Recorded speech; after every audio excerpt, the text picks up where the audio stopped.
તો દોસ્તો વધુ એક મોટા સમાચાર તમામ લોકો માટે આવી ગયા છે કે રેશન કાર્ડની દુકાનો બનશે હાઈટેક। જી હા દોસ્તો, રેશન કાર્ડ ધારકો જે કોઈ પણ લોકો રેશનનો લાભ લઈ રહ્યા છે તેના માટે કેન્દ્ર સરકાર દ્વારા એક મોટા ખુશીના સમાચાર આવી ગયા છે। દેશભરના કરોડો રેશન કાર્ડ ધારકો માટે એક મોટો નિર્ણય લીધો છે કેન્દ્ર સરકારે કે વડાપ્રધાન નરેન્દ્ર મોદીની અધ્યક્ષતામાં મળેલી કેન્દ્રીય મંત્રીમંડળની બેઠક દરમિયાન સાર્થક પીડીએસ યોજનાને મંજૂરી આપવામાં આવી હતી। આગામી 5 વર્ષમાં આ યોજના પર 25,530 કરોડનો ખર્ચ છે તે કરવામાં આવશે। સરકારનો દાવો છે કે આ પહેલ જાહેર વિતરણ વ્યવસ્થા એટલે કે પીડીએસને પહેલા કરતાં વધુ પારદર્શક, કાર્યક્ષમ અને ટેકનોલોજી આધારિત બનાવશે। તે રેશનની દુકાનો પર થતી અનિયમિતતાને અને ભ્રષ્ટાચારને કાબૂમાં લેશે। સૌથી મહત્વની જાહેરાત કરવામાં આવી છે।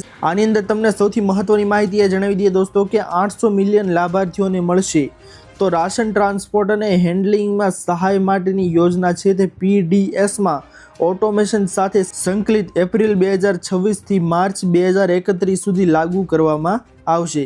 તેનો પ્રાથમિક ઉદ્દેશ્ય રાશન વિતરણ પ્રણાલી આધુનિક બનાવવા અને ગરીબોને સમયસર અનાજ પહોંચાડવાની ખાતરી કરવાનો છે।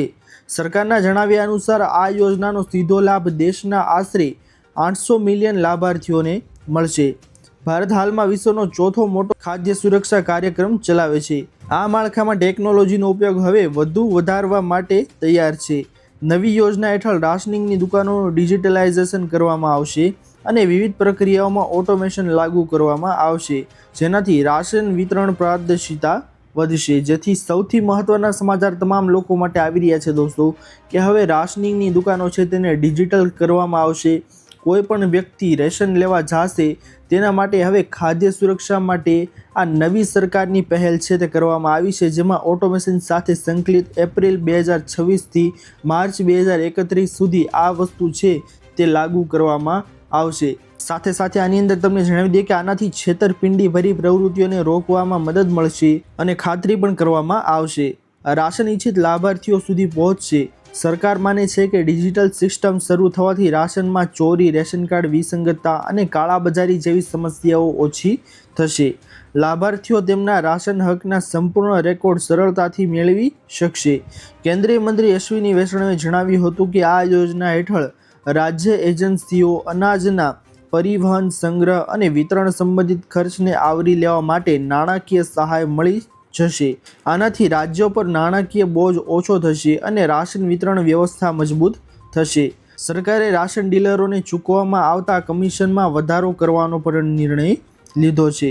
એવી અપેક્ષા છે કે આ પગલાંથી રાશન દુકાનદારોને વધુ સારા પ્રોત્સાહનો મળશે અને એકંદર વિતરણ વ્યવસ્થામાં પણ સુધારો થશે। તો સૌથી મહત્વની અપડેટ આવી રહી છે દોસ્તો રેશનિંગ કાર્ડ ધારકો માટે કે હવે કેન્દ્ર સરકાર દ્વારા વધુ એક મહત્વનો નિર્ણય લેવામાં આવ્યો છે, જેમાં કાળાબજારીને અટકાવવા તેમજ રેશનની ચોરી છે તેને અટકાવવા માટે સરકારે એક નવું પગલું લીધું છે, જેના હેઠળ લોકોને હવે ડિજિટલ રીતે રેશનિંગની દુકાનો ઉપર રેશન છે તે આપવામાં આવશે।